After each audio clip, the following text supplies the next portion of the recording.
pessoal, tudo bem? Eu sou Adriana Mar, do Instituto BR, e vamos gravar mais um episódio do BRcast hoje.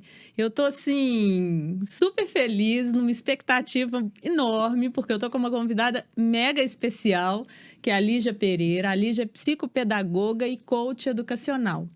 E a gente pensou em falar, que foi até o título bem instigante que nós colocamos para essa, tá passando a live agora no Instagram, que é sobre os rebeldes sem causa. Nossos filhos rebeldes sem causa, será mesmo que é sem causa, né? Então a gente vai conversar sobre isso, contextualizar tudo aqui hoje. E quero te cumprimentar, oi Lígia, tudo bem? Oi, prazer obrigada, enorme te receber, viu? O prazer é meu estar aqui. Então vamos lá. A gente já estava batendo um papinho aqui pelo Insta. Vamos retomar e contextualizar, então, para esse episódio. Ok. Bom, me diga, então, da onde que surgiu esse título?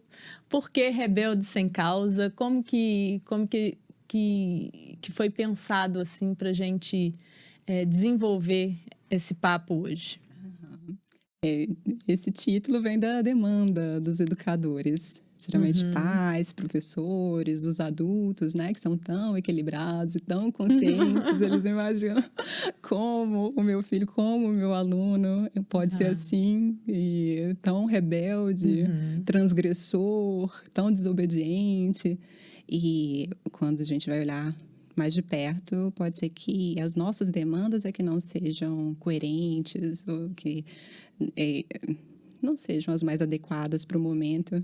E a gente seja muito exigente. E aí, às vezes, a gente pode definir o quê? Tem um ruído enorme de comunicação nesse meio do caminho. O que você mais percebe, assim, em consultório de causa para essa suposta rebeldia, né? Que os pais e professores muitas vezes enxergam aquele filho ou aluno? A gente conversou sobre isso, então eu trabalho muito com educação consciente e o que eu mais percebo é a falta de consciência mesmo. Às vezes nem a gente se conhece bem e gera muitas expectativas, os pais principalmente. Nós conversamos sobre isso também, sobre a obstetrícia, que nós temos esse contato de Djalma e eu, e presenciamos a expectativa dos pais, os sonhos, e que são muito elevados às vezes. Alguns pais chegam a me contar que sonham justamente com a universidade, como vai casar, em que país vai morar, e é um sonho... Nossa, é uma expectativa muito grande, Uma expectativa muito grande, às vezes irreal e injusta. E se o adolescente diz não, aliás, eu prefiro que o adolescente ou a criança seja rebelde do que muito quietinha, muito boazinha, né? Passiva, um cordeirinho. Porque eu até digo isso aos pais. Se ele diz não para você, é ótimo, porque é sinal de que ele vai dizer não também quando for necessário aos amigos, não vai ceder à pressão social. É uma preocupação muito grande, né? Em relação a drogas, tudo, namoros e abusos. Então, é um alívio para a gente tem que valorizar essa coragem de dizer não, de querer assumir a própria identidade. Então, se é esse caso, né, de ter uma expectativa muito alta e tem uma frustração do pai ou do professor, ele é que tem que lidar com isso. E, na verdade, eu nunca vi no consultório um jovem que fosse realmente rebelde, sem causa, ou realmente transgressor. Tem, os pais reclamam de mentira, ou que não fazem, né, que os adolescentes ou crianças não fazem os deveres de casa, que não gostam disso ou daquilo, que o pai torce para o Galo e o filho cismou de torcer para o Cruzeiro, que gosta, né, às vezes o pai é muito fanático por uma questão política e o filho, né, vai testar justamente isso, porque essa é a nossa tendência. A gente quer saber se a gente vai ser amado pelos pais, pela família, mesmo se a gente for diferente. E desde cedo acontece isso. A criança pega a mochilinha, eu vou embora dessa casa. Eu já fiz isso. Eu também. Quando eu tinha uns 10 anos, 11 anos de idade, assim, eu coloquei na mochilinha e falei, vou embora. Embora de casa, coloquei uma muda de roupa, coloquei um troféu do hipismo, que ocupava o maior espaço da mochila. Isso me basta. Peguei uma uma banana e uma maçã, eu acho, que eu falei, pronto, essa é a minha alimentação. Saí, dei 2 voltas no quarteirão e voltei para casa. Ótimo! E que bom, quem deixou? Quem deixou você dar 2 voltas no quarteirão? Não viram. Olha só. Não, foi fugido. A sua história é muito parecida com a de uma escritora que eu gosto muito, ela chama Susan David, ela é australiana, e ela conta também que teve um conflito em casa, não se sentiu amada, e ela fez justamente isso, aos 5 anos. Nossa. Ela saiu e deu as voltas no quarteirão, e a mãe viu. E ela ficou muito preocupada, falou, gente, ninguém veio atrás de mim. Então, ela saiu porque ela não era amada e ela se sentiu menos amada ainda porque ninguém foi atrás. E ela só resolveu esse conflito mais tarde, quando conversou com a mãe. E ela disse, não, eu estava te olhando. Eu percebi que você não queria atravessar a rua. Se você tivesse intenção de atravessar a rua, eu iria atrás. Então, ela viveu com esse conflito durante um tempo. Então, é uma rebeldia? Talvez não, né? Nesse caso, é uma necessidade de resolver a criança. A gente já conversou também sobre isso, sobre o mecanismo de estresse, né? Que é uma reação, um recurso adaptativo. E quando acontece algo que a gente não consegue elaborar, principalmente a criança, o tipo de elaboração dela é motor, né? É motora e ela precisa de se movimentar, precisa de caminhar. É bom que os pais saibam disso porque, né, e se tem um episódio desse em que a criança está muito descontrolada, talvez seja o caso de caminhar um pouquinho com ela, né, até que ela consiga falar. E esse é um dos melhores recursos também. Né? O Lacan dizia que a angústia é o afeto desligado da palavra. Então, quando a gente vai à terapia, quando a gente conversa com os pais também, elabora, a gente tem chance de ligar a palavra ao afeto, né? E quando eles se conectam, aí a gente tem a chance de escoar essa angústia de uma maneira positiva, saudável. E compreensiva, né? Assim, compreensível e compreensiva. Exatamente porque você compreende. Justo. Né? Aí passa de fase, ganha mais consciência, que é esse o objetivo. E nesse caso, o pai também, né? Os pais, os educadores, eles ganham mais consciência sobre o filho, sobre a necessidade, né? Que ele apresentava. Então, eles têm acesso à raiz da questão. Isso que a gente precisa fazer. Ter consciência sobre a raiz da questão, que aí a gente chega à causa da suposta rebeldia. Justo. Agora, como você falou também, a cultura exige outra coisa, né? Se a gente vai ouvir outros educadores, hoje até que não. Tem muita abertura para que a educação, né, seja positiva, que a gente use recursos mais humanizados, tenha mais carinho, mais atenção, mais paciência com os jovens. Mas ainda existem aqueles pais ou educadores que cedem a essa imposição da cultura de impor respeito. E tem algumas pessoas que me perguntam, falando, mas então, como eu faço? Como eu disciplino? É uma palavra ambígua, né? Porque a disciplina é boa. É positiva, desde que não... Mas disciplinar, a gente sabe que ele está, se referindo ao castigo, a talvez bater. E não, a gente... Nem o castigo é um recurso válido. Então, qualquer forma de exclusão, de insulto, negligência, né, de humilhação, isso é altamente prejudicial para o desenvolvimento, que é justamente o que a gente precisa para que o jovem seja mais equilibrado e converse, né, de igual para a gente. Então, se a gente tem estudos mostrando que os recursos coercitivos, na verdade, eles não funcionam. Então, parece que você gritou com a criança, que você impôs respeito, porque o jovem acata aquela ordem no momento, mas ele não consegue transferir a inteligência, não consegue transferir o aprendizado para uma outra situação. Então, quando a gente vai acompanhar, né, os pesquisadores, quando eles acompanham o jovem, eles percebem que, por exemplo, se força a criança a ser boazinha, ou convidar um colega, ou ser gentil, ser empática com uma pessoa que é mais frágil, num outro momento ela vai ignorar essa fragilidade do outro ser humano.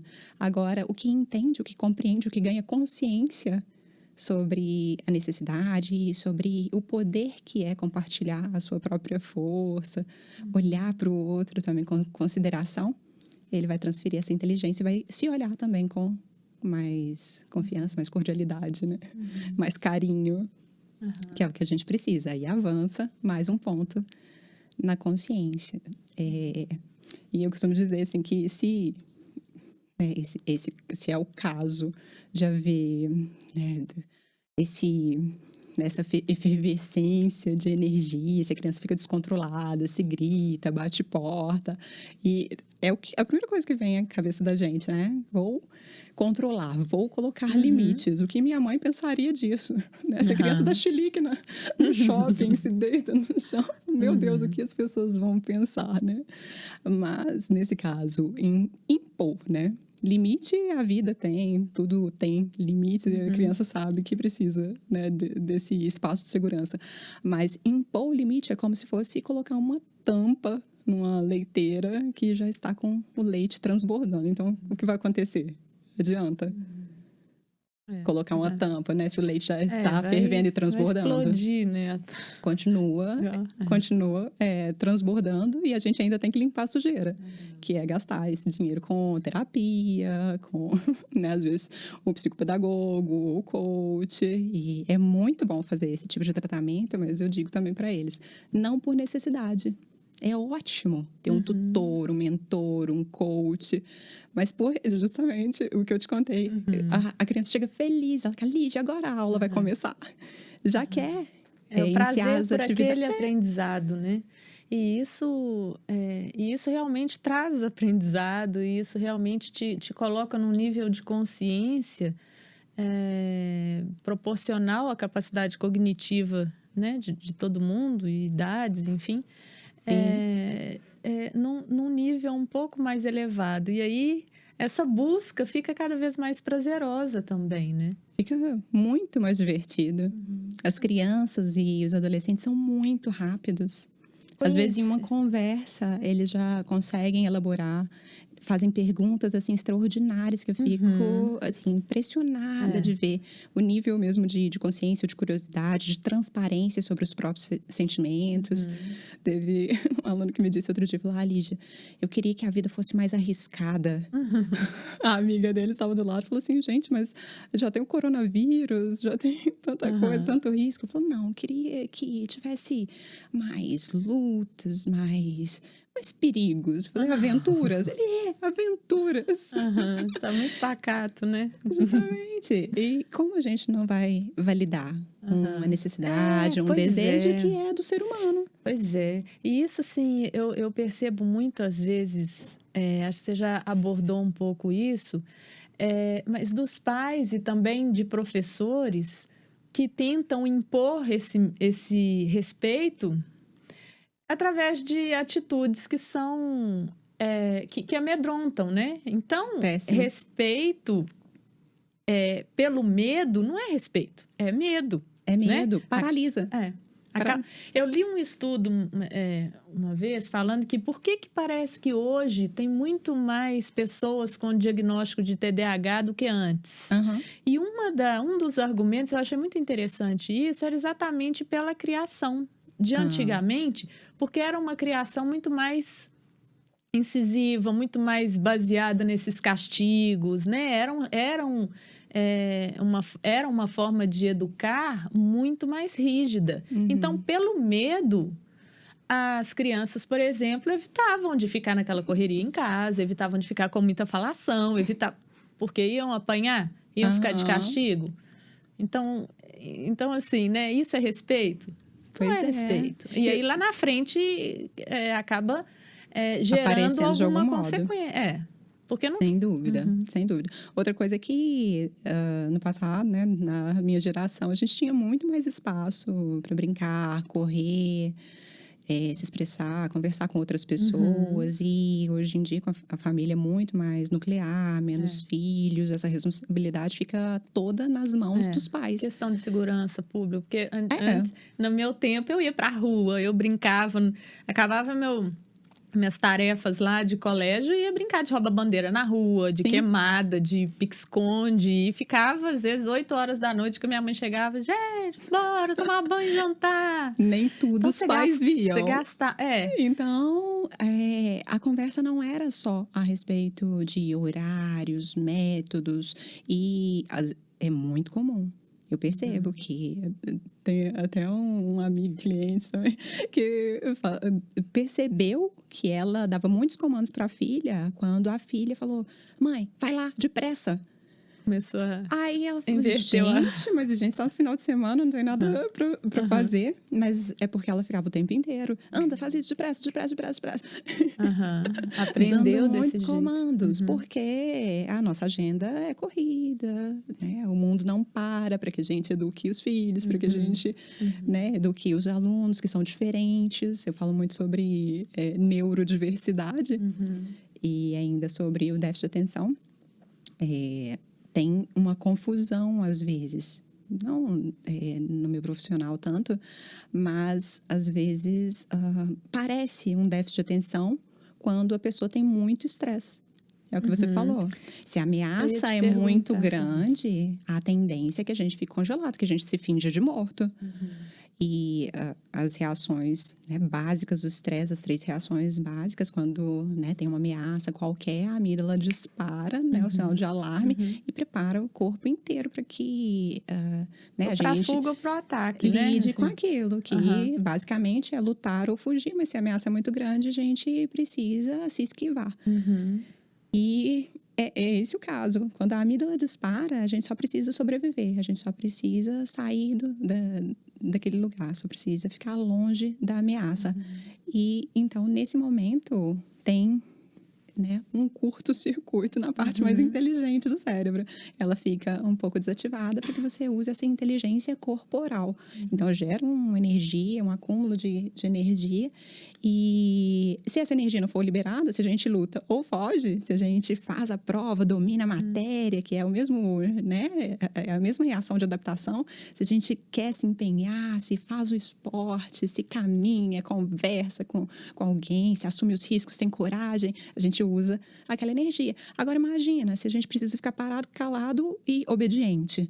Tem um nível de frustração gigantesco. E a nossa atenção fica muito menor, a capacidade de memorização. Então, justamente o que você quer que aconteça, que é a aprendizagem do aprendente, do aluno, do seu filho, isso fica mais difícil de acontecer, porque você mesmo disparou o nível de estresse. O nosso estresse estressa as crianças, estressa os jovens. Você já deve ter visto uma cena na rua, que a mãe fala assim: me dá a mão logo, me dá a mão aqui, a gente vai atravessar a rua.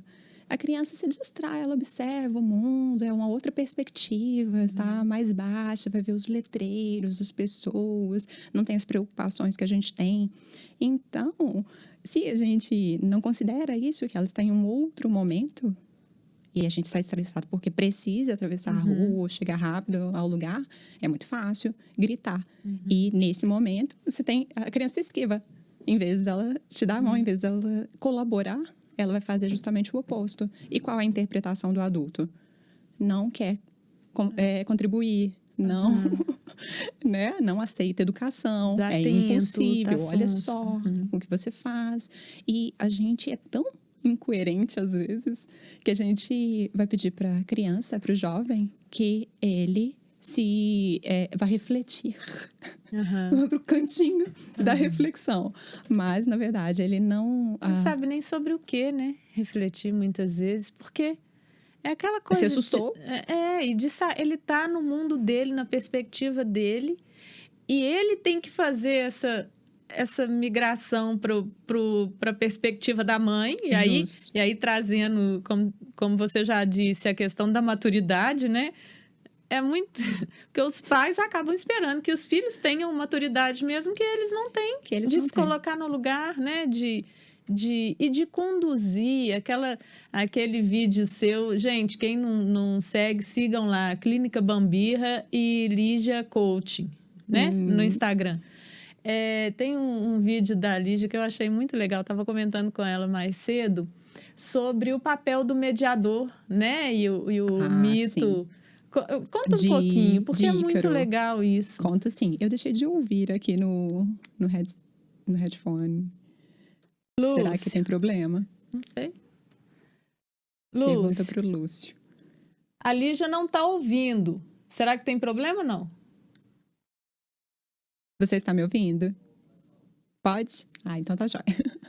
Então, sobre a história de Ícaro, né, mitológica, uma lenda grega. Então, por uma série de circunstâncias, ele e o pai ficaram presos num local, numa ilha. E o pai teve a brilhante ideia, né, de idealizar uma fuga. E passavam muitos pássaros pela ilha, deixavam suas penas, ele recolheu as penas, fez 2 pares de asas e apresentou essas asas ao filho, pegou cera de abelha e grudou as asas tanto nas costas dele quanto nas costas do filho. E a orientação que ele deu foi, né, avisou que eles iriam fugir da ilha. E nesse caso, para que ele não voasse muito alto, porque o sol poderia derreter a cera de abelha, e nesse caso ele iria cair do céu. E essa é a história que a gente sabe, e foi justamente o que Ícaro fez. Ele transgrediu, ele não obedeceu, e a história nos mostra como a desobediência é arriscada. Então, se a gente não ouve os pais, como a gente fica em risco, como a gente pode morrer e tal.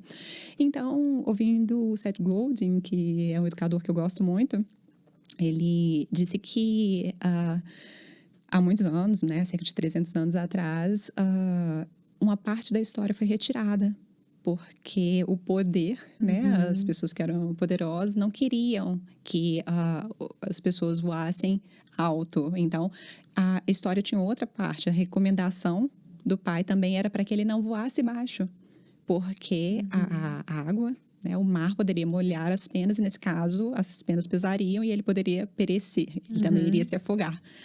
E, na verdade, esse é o risco maior, da gente estar sempre voando baixo. E acontece isso, na verdade, às vezes a gente induz os estudantes a pensarem baixo, porque é seguro, é mais seguro estar na média, mas é um risco muito grande. E tem aquele ditado, né, que o barco, o navio preso no porto, ele está seguro, mas ele não foi feito para ficar no porto. Então, tem ondas, tem os riscos do voo, da navegação, mas é nesse caminho, nessas aventuras, que a gente aprende muito.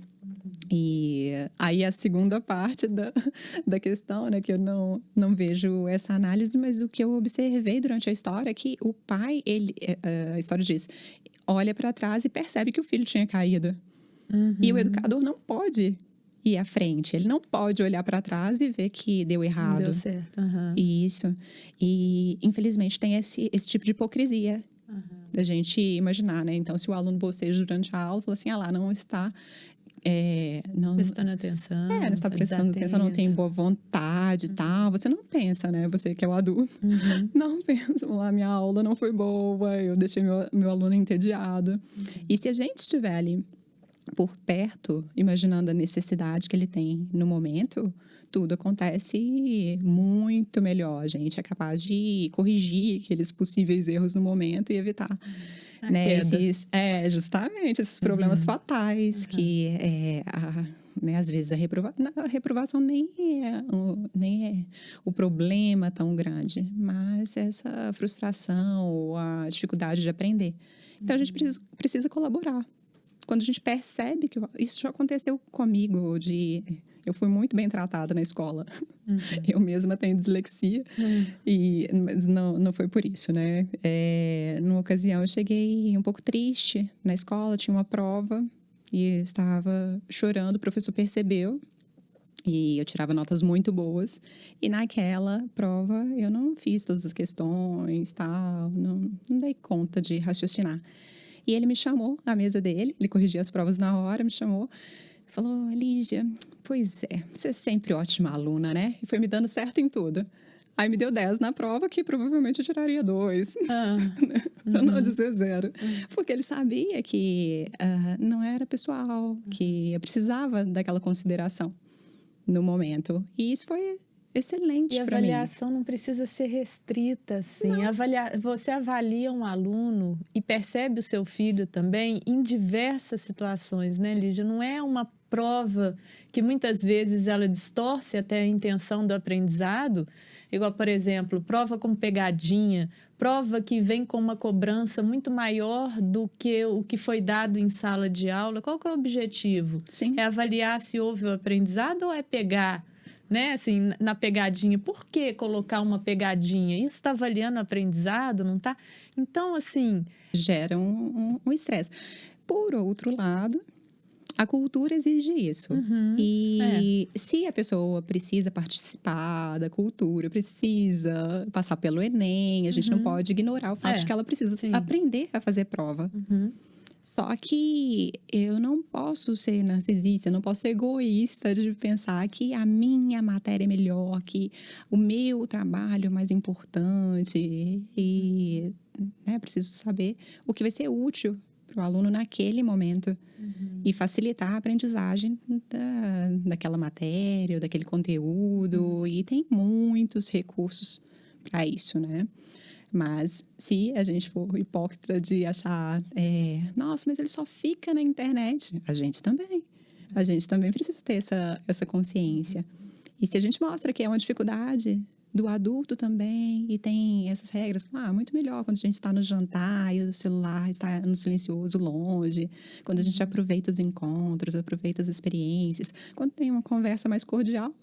Eu nunca tive problema, ninguém deixa o celular ligado numa sessão, né, de psicopedagogia, de coaching. Não tem, mesmo pequenininhos.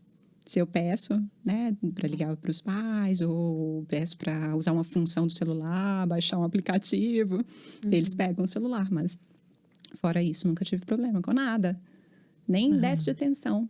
Então, às vezes, o adolescente, né, a criança tem mesmo o déficit de atenção. Mas em um encontro, e o encontro comigo é longo.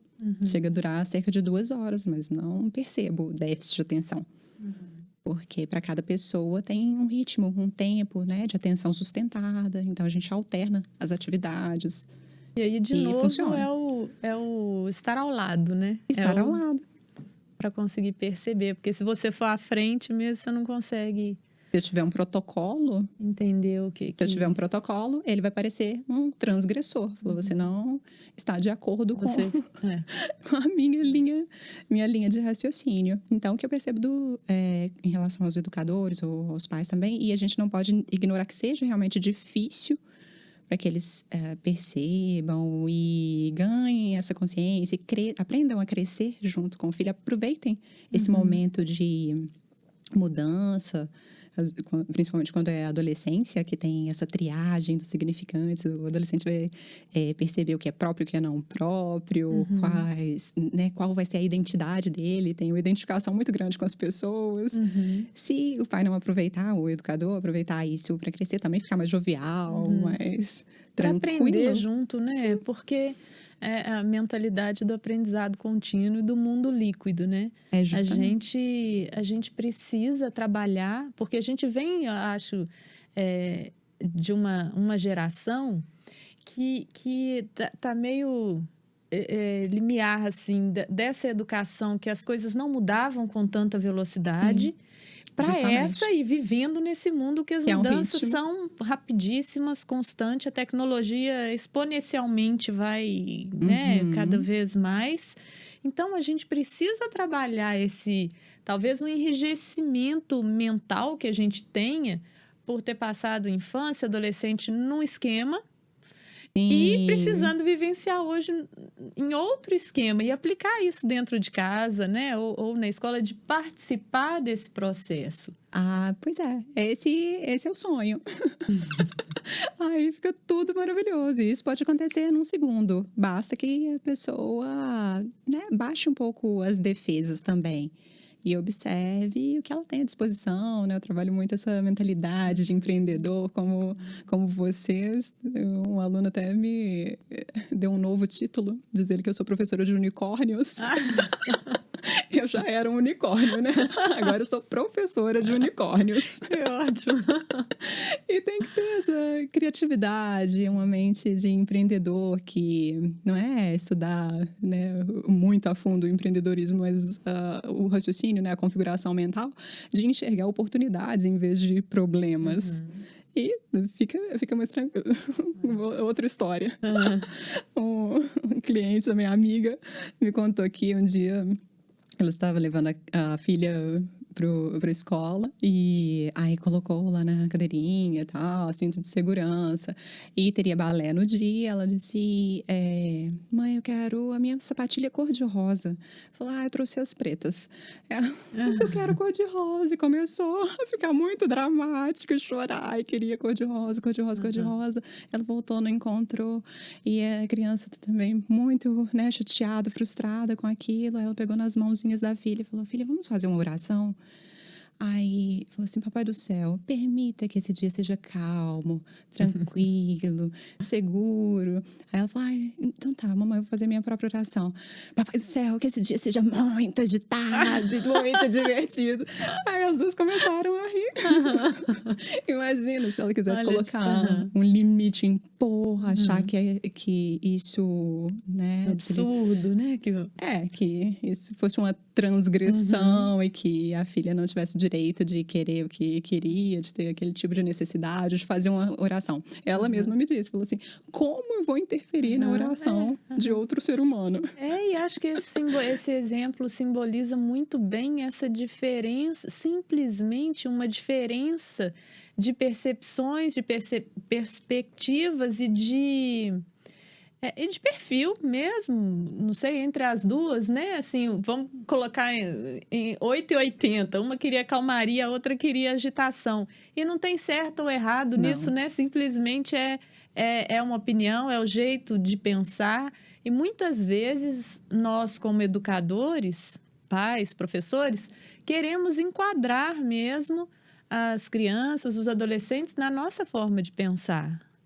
E aí acaba gerando supostos rebeldes, né? Sem causa, com causa. Justamente. E nesse caso, a mãe teve, né, essa tranquilidade, essa consciência de se deixar levar pelo humor, transformar a situação, que era muito dramática, em algo positivo. E a filha, claro, foi com as sapatilhas pretas e né, teve a chance de dissolver aquela frustração. E né, se a gente consegue ter esse nível de presença, de consciência, aí fica tudo mais simples. Aliás, né, a gente estava falando sobre necessidades humanas, a primeira necessidade é de segurança. Se a gente for ver qualquer né, estudo sobre psicologia, a primeira, né, na base das nossas necessidades é ter abrigo, né, segurança. Mas assim que a gente tem tudo isso, a próxima necessidade é de insegurança, de aventura, de diversão, diversidade, faz parte da aprendizagem. Experimentar, né? Isso. Então, se a gente não antecipa, não prevê isso, tudo parece rebeldia. Tudo parece rebeldia, porque eu quero a perfeição, tudo limpinho. E a perfeição é a minha verdade. A minha verdade. A minha verdade. Então, quando a criança tem essa necessidade, ou o adolescente, né, o jovem tem essa necessidade de diversão, de diversificar, de agitar um pouco o dia, parece que está indo contra as regras, que não tem consciência, que não tem educação, né? Quem te criou, filho de quem você é, que você é assim. Mas, na verdade, a gente também tem. Só que você tem o cartão de crédito, então, se você quiser um pouquinho de diversão, né? As pessoas vão para o shopping, têm outros hábitos, saem com os amigos, ligam para uma pessoa, conseguem fazer isso de maneira natural. Mas a criança, ela é muito objetiva e o cérebro dela ainda está em formação.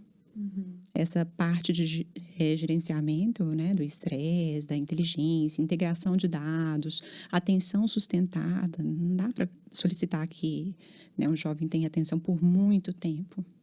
50 minutos para cada atividade, né? Então, eu fico 2 horas, mas às vezes as atividades são curtas. Durante esse período, precisa adequar para cada cérebro e para cada idade. E mais uma vez, né, por que os adultos pensam que deve ser assim ou que eles querem exigir algo que nem eles conseguem.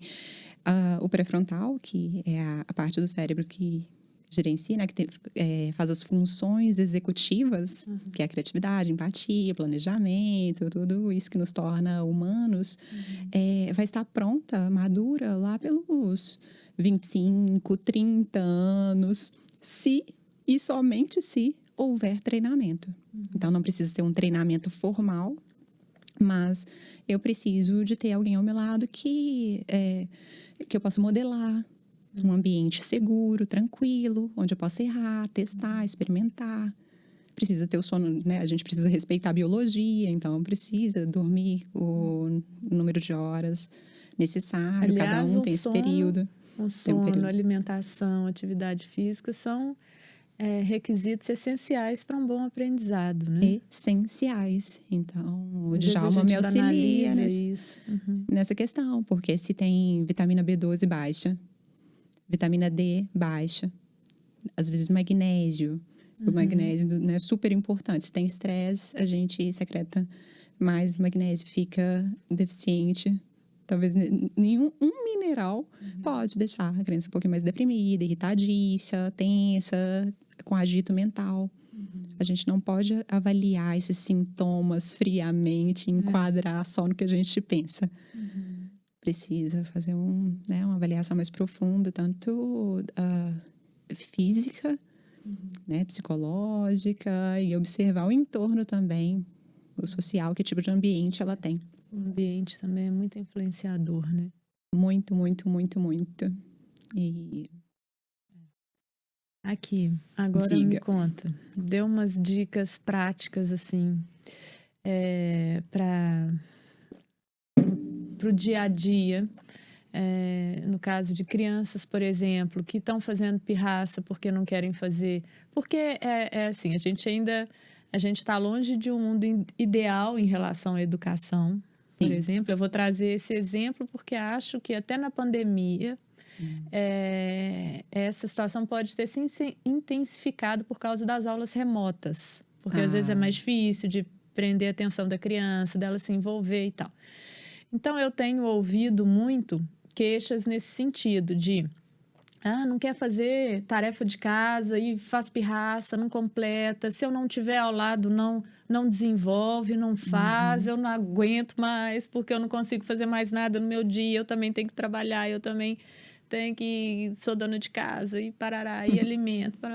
Então, assim, essas pirraças, essa suposta rebeldia de não vou fazer, não quero fazer, ou faz muito mal feito. O que você teria de dica aí para aliviar um pouco as mães? Vamos voltar à analogia do leite que derrama. Tá. Sua mãe já fez doce de leite? Já. Ela colocava um pires de cabeça para baixo no fundo da panela antes. A minha colocava. E tem gente que coloca uma colher de pau em cima da leiteira para evitar que o leite derrame. Então, a gente não precisa chegar no extremo do desgaste, tanto dos educadores quanto dos jovens. A gente pode trabalhar no antes. Então, sabendo que essa energia é física, a gente pode trabalhar para que eles gastem essa energia e tenham um pouquinho mais de organização durante as tarefas de casa, por exemplo. Outro caso de uma amiga aluna. Os casos são ótimos. Ela me falou, Lígia, se eu soubesse que a minha filha seria tão diferente da mais velha, eu acho que não teria tido esse neném, porque é muito agitado, você tem que ver, eu abro a geladeira, aí ela vem, derruba a maionese, enquanto eu fui pegar o pano para limpar a maionese que estava no chão, ela já nadou na maionese, quando eu começo a limpar, ela já está nadando, suja de maionese no sofá, e eu fico maluca. Essa criança de 2 anos. Nossa! Fica maluca mesmo, né? E eu perguntei, você mora em casa ou apartamento? Ela em casa. Aí tinha um cachorro, a criança não podia brincar com o cachorro porque era muito pequeno, cachorro muito grande, tinha quintal, ela ficava, né, louca para pegar no cachorro. Então era muita energia já, talvez um pouco mais de energia do que a filha mais velha. E a nossa conversa foi a seguinte, né? Então, que essa energia mental, que parece mental, na verdade é física. A criança não tem palavras ainda, não tem um repertório verbal para que ela consiga se expressar adequadamente. Então, ela se expressa de maneira física, com movimentos, às vezes um agito mesmo. Então, o nosso recurso também seria físico. Falei, tem uma loja de brinquedos aqui na rua de cima, passa lá, compra um bambolê, qualquer tipo de brinquedo. Dito e feito, ela comprou o tal bambolê. Falei, Lígia, cheguei em casa, dei esse bambolê pra ela, ela amou, brincou o dia inteiro, bamboleou a tarde inteira, dormiu como um anjo, acordou tranquila. Eu falei, pois é, o bambolê não vai funcionar por 3 dias, porque a criança precisa de diversidade. Então, teria que ter outro recurso, talvez, né, o balé, artes marciais, um recurso simples mesmo em casa, uma brincadeira física, brincar com o cachorro um pouco. E assim, aconteceu. Ela conseguiu resolver essa questão que parecia um déficit de atenção, um agito fora do normal, dando recursos saudáveis, tranquilos, né? Para que a criança usasse a energia que ela tinha, porque era uma necessidade de escoar. Então, a gente pode fazer isso, trabalhar antes, para que não tenha essa explosão de energia ou a rebeldia que a gente tanto fala. Então, a atividade física ajuda a ter mais concentração. Tem estudos mostrando também que atletas que trabalhavam, né, que faziam o treinamento antes de ir para as aulas, tinham um desempenho melhor. A memorização, a atenção, né? Então, melhora a cognição. Se a atividade de casa, que eu também não concordo, se tem muito exercício, se é muito longa. Muito maçante, Os pais mesmos, às vezes, precisam auxiliar e está errado, porque os professores sabem. Os professores sabem que... Esse negócio de pai sentar e fazer e pretender que o aluno volte redondinho para a escola, sabe? Obediente. Assim, obediente, com o caderno todo perfeito, todos os exercícios feitos né, assim, e perfeitos. Isso gera um estresse tão grande, porque a mãe se sente na obrigação de reaprender tudo aquilo que aprendeu. É ótimo pra gente. Faz o papel de professor, né? E eu penso, não sei se você concorda ou não, fica à vontade, eu quero te ouvir mesmo. Porque eu vejo muito isso, muitas queixas nesse sentido, que eu não estou aguentando porque eu tenho que ensinar o dever todo, e às vezes a criança já tem, criança de 11, 12, 13 anos de idade, eu tenho que ensinar tudo, se eu não estiver do lado não faz, eu tenho que corrigir tudo, porque errou, deixou de fazer alguma questão e precisa voltar para a escola com tudo feito, bonitinho. Então, assim, eu penso que quando a mãe abraça essa causa de ser professora também, sim. Ela acaba tirando a oportunidade até da escola identificar se aquele aluno tem alguma dificuldade em alguma matéria ou não. Se o meu filho volta com todos os cadernos, todas as disciplinas, todos os exercícios impecáveis, como que a escola vai identificar que ele tem uma dificuldade em alguma coisa ou não?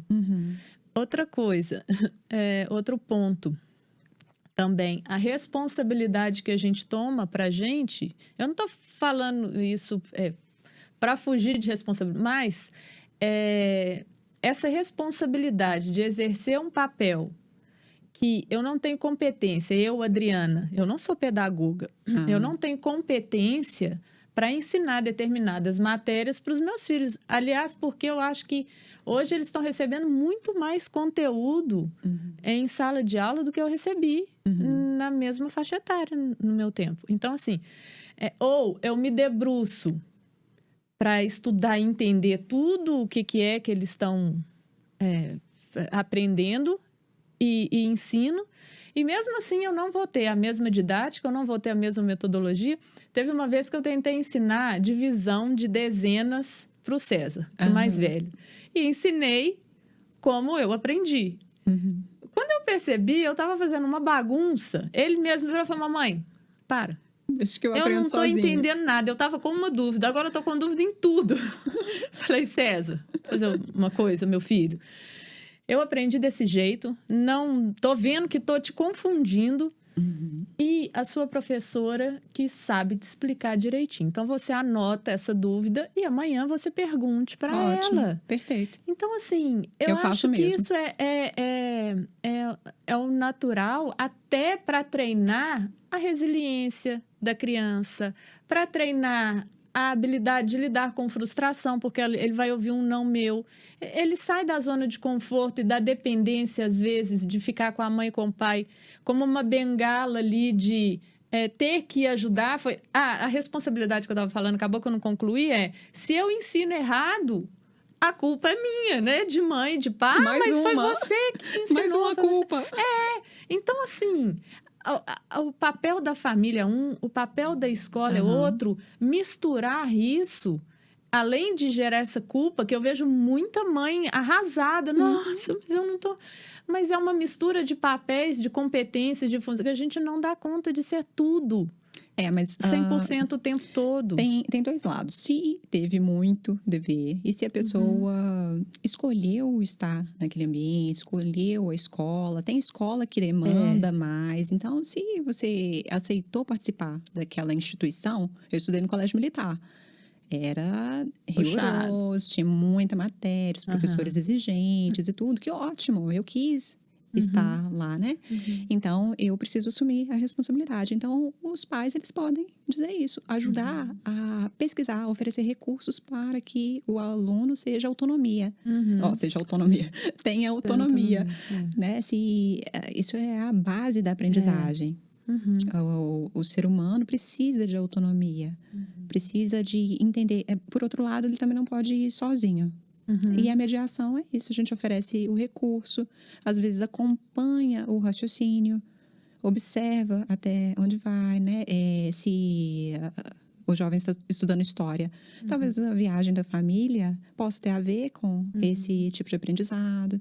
Se a gente usa material dourado para ensinar matemática, oferece um recurso diferente do que a escola oferece. A responsabilidade pode ser essa. Agora, se tem um volume muito grande, se tem algum tipo de exagero, não tem problema nenhum negociar isso. E quando o aluno fala comigo, reclamação, desculpa, a reclamação a gente não aceita, né? Não tem conversa comigo sobre reclamação. Então, fala, Lígia, isso é muito chato, tal. Minha professora sempre me manda muito dever. Eu falei, como você gostaria que fosse? Eu queria que ela me enviasse menos. Ou queria que o dever tivesse a ver com os meus interesses. Eu pergunto, você já conversou isso com a sua professora? Porque aí a gente vai conversar sobre iniciativa, que é mais uma função executiva. Tudo cai na função executiva. Então, se ele reclama, volta a pergunta, volta a demanda, e ele mesmo vai criar os recursos para que ele se defenda ou ele argumente, mude a própria realidade. Porque a partir daí, dessa confiança, então gera autoestima, eles voltam. Eu conversei. Pois é, resolvi. Volta feliz, ou às vezes falam, porque... Lígia, você acha... Eu estou pensando que talvez não seja necessário conversar sobre adultos, né? Talvez não seja necessário, acho que a gente já resolveu isso aqui, né? Eu falei, ok. E isso é muito legal, porque essa questão da proatividade, né? A gente precisa ser muito proativos. E é uma forma de desenvolver essa habilidade nas crianças também. Quando você fala, conversa com sua professora, pergunta para ela, se entende com ela, negocia com ela. Então, é diferente da mãe ligar para a professora, da mãe... E isso acontece muito, assim, às vezes pela pressa mesmo, e não tem julgamento nenhum, não tem mesmo. Não estamos do lado de vocês. Por tudo que a mãe, por exemplo, o pai também precisam fazer, né? É o trabalho, é ser dona de casa, é ser mãe. Então, assim, é 1 milhão, é aquela mãe equilibrista mesmo, né? Então... muitas vezes é mais prático. Vai acabar agora? Muitas vezes Tá joia, gente. Então, se concluir aqui, nós estamos no YouTube. Depois a gente manda depois o vídeo estará no YouTube. Disponível. Vou continuar a conversa aqui com a Adriana, mas vocês vão ver as cenas dos próximos capítulos. Então, assim, Obrigada pela presença, tá? Tchau, tchau.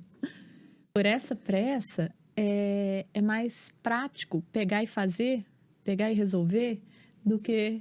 E mais uma vez, essa é uma questão do jovem ou do educador? E não desvincula, assim, não desenvolve essa autonomia, não ensina a fazer, né? Aí parece, mais uma vez, é a pessoa que está voando à frente, porque ela, mais uma vez, coloca a culpa ou na escola ou no aprendente. E a gente precisa olhar isso com carinho. Se tem algum exagero, a gente precisa negociar, precisa mudar a realidade. Nossa, tem tanto assunto ainda, Lígia. Eu precisava ficar o dia inteiro. Porque é muita coisa e é muito bom conversar sobre isso, né? Sim. São demandas muito reais, assim, são dores mesmo que as pessoas sentem. Não precisa ser assim. Não precisa ser assim. Na verdade, é simples. Essa parte de... elevar o nível de consciência é muito rápido, ocorre às vezes em uma sessão. E a gente vai ensinar recursos, né, psicopedagógicos, ensinar como é o processo de memorização, como é o processo de ter atenção, quais são os tipos de atenção. E os alunos ficam fascinados. Eles passam a gostar de usar o próprio cérebro, porque eles entendem a máquina. E isso a gente não aprende na escola. Né? Deveria ser a primeira aula. Deveria ser a primeira aula. Planejamento, né? Sim. Estruturar uma rotina, E às vezes muito estresse que geram também de, por exemplo, queixas de mães que... mas tudo ele me pede ele me pergunta, ele não faz nada, ele não tem autonomia nenhuma. Mas... Você já passou algum cronograma para ele? Você já fez algum planejamento para ele, né? Você continua respondendo? Você continua encurtando tanto esse caminho a ponto dele não precisar ser autônomo em nada, né? Então, assim, quando o estudo começou de Covid, de aula remota, estava tudo muito confuso. Então, lá em casa, as crianças não conseguiam sozinhos se organizarem. Mas foi a conta... E claro que de uma forma variada em relação à idade de cada um. Mas... Obrigada, tá, Adriana? Isso acabando aqui. Obrigada, gente. 11 segundos aqui. Obrigada pelo convite mais uma vez. Conversa excelente. O primeiro de vários. Mas, então, assim, eu fiz uma planilha... Montei, peguei o cronograma da semana. De verdade, toda semana. Porque são mesmo várias plataformas diferentes. Então, é muito para o Tiago, por exemplo, pegar e fazer um bem bolado de estudo. Então, eu faço esse bem bolado, que eu acho que ultrapassa a capacidade dele mesmo. Passo a planilha com todos os horários de live, as tarefas da semana, parará, entrego na mão dele. Na sexta, durante a semana, eu dou uma olhada, assim, mas sem corrigir, exatamente porque eu quero que ele mostre para a escola quais são as dificuldades que ele tem. E no final da semana, ele vai ticando cada itemzinho e cumpre. Então, a gente ajuda a organizar. Né, mentalmente. Você ganha muitas estrelas, Adriana. Diminui o estresse, assim. É brincadeira. Porque às vezes essa educação com estrelas deixa a criança obsessiva, né? Mas é brincadeira. Mas vindo o elogio de você, eu fico toda cheia. Mas você fez... Né, o que é correto. A mediação é isso, cuidar da estrutura, cuidar do ambiente, saber o que pode facilitar e deixar que o aluno tenha autonomia até onde ele pode. Então, o autodidatismo não funciona, deixar a criança, qualquer pessoa, em qualquer idade, aprender sozinho. Tem estudos já mostrando que quem aprende com outro ser humano ao lado aprende muito melhor, mas não precisa ser uma intervenção constante. É uma intervenção pontual, onde é necessário. Então, se tem um quadro com estrutura, com horários, isso regula. Você deixou, né, tem um recurso visual e para a criança isso facilita muito. O César, né, tem que idade? Ele tem... O César está com 11 e o Thiago está com 10. Pois é. Então, facilita muito. Eles ainda são muito visuais. Todos nós somos, mas, né, sem dúvida. E trabalhou na antecipação. Então, você evita um problema que vai acontecer adiante. Se o ambiente está organizado, né, muita gente reclama, fala, nossa, mas não tem onde colocar as coisas, deixa o sapato pela casa, deixa a roupa onde ir, né? Onde sentou, deixa a mochila e tal. E quando o ambiente está organizado, é muito difícil que o jovem faça isso. É claro que é muito difícil deixar o ambiente sempre organizado. Ainda mais agora, nesse período de confinamento. A gente precisa observar como as coisas estão acontecendo. Mas a gente ainda consegue trabalhar na antecipação. Não ser tão exigente, às vezes, também. Né? Então, tenho exigência. Eu sou muito exigente, mas o que eu quero é que o próprio aluno queira fazer bem. Que ele queira entregar o melhor. Não é, assim, criticando o que ele fez. Não, isso aqui você melhora, faz isso aqui diferente. Não, é excelência para ele, para aquela tarefa, para aquela atividade. E em todas as idades eles compreendem isso muito bem. Muito bem. E ficam encantados de saber, nossa, meu cérebro funciona assim, é assim que é a memória. Isso é muito legal, né? Eu uso um mapa, né? Um mapa mental com eles, sobre os tipos de memória, como acontece, como a gente faz para transferir uma memória recente para uma memória de longo prazo, quais são os recursos que eles podem utilizar. Tem os testes que a gente faz com muita frequência, né? Às vezes as pessoas querem justamente que eu faça a avaliação, mas vou contar um segredo. Eu faço a avaliação de uma maneira diferente, porque a gente pega a avaliação e aplica. E, com frequência, eles vão mal na avaliação mesmo, com alunos muito inteligentes. Então, eu faço cronômetro, né? Faço o que for necessário naquela atividade. Depois eu pego a mesma atividade e oriento, né? Eu ensino como o cérebro funciona e como ele pode fazer aquela atividade usando essa função do cérebro. Vamos supor que seja uma atividade de memorização semântica, por exemplo, que tenha 15 palavras, que é um que eu faço com frequência. Então, se ele memorizou 5, né, se ele conseguiu se lembrar de 5 palavras, eu ensino como se memoriza e ele fecha o teste. A autoestima vai lá em cima. Ele percebe que ele tem acesso aos próprios recursos e que o teste não manda nele. Ele fala, agora eu quero ver você, Lígia. Vai pegar meu cronômetro. Se a gente não tiver nessa disposição para baixar a guarda também, achar que a gente está acima do jovem, acima do aluno, aí também é estranho. Então, eu passo pelos testes com eles. Mas isso é sensacional, porque a gente tem um potencial muito bom para aprender com o erro. Só que é necessário. Depende da forma que esse erro é apontado. Se esse erro é apontado de uma forma construtiva, positiva, como uma construção de aprendizado, é maravilhoso, né? Agora, quando o erro é apontado de uma forma debochada, desrespeitosa, pejorativa, aí fica o trauma, né? Aí fica o bloqueio, fica a sensação, às vezes o rótulo, uma crença de incapacidade, de baixa inteligência que talvez acompanhe essa pessoa para o resto da vida, né? E a gente faz os relatórios, a gente escreve o resultado. Então, imagina, se ele pega daqui a pouco esse relatório e percebe lá que não foi bem, ou que às vezes a gente recebe relatórios de déficit de inteligência.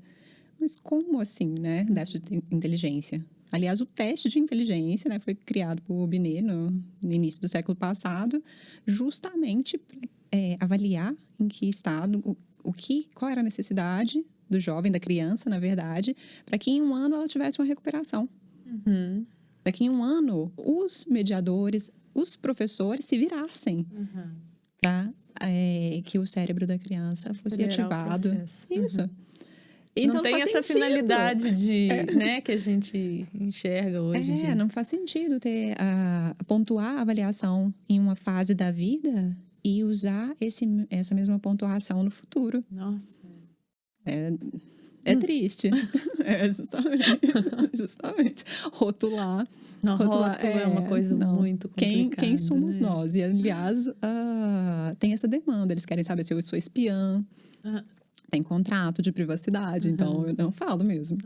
E se tem alguma coisa que eu sinto que precisa ser dita aos pais, eu peço autorização. Ou quando eu vou à escola, eu peço autorização do jovem. Pergunto se tem problema que eu vá no horário em que ele estiver lá.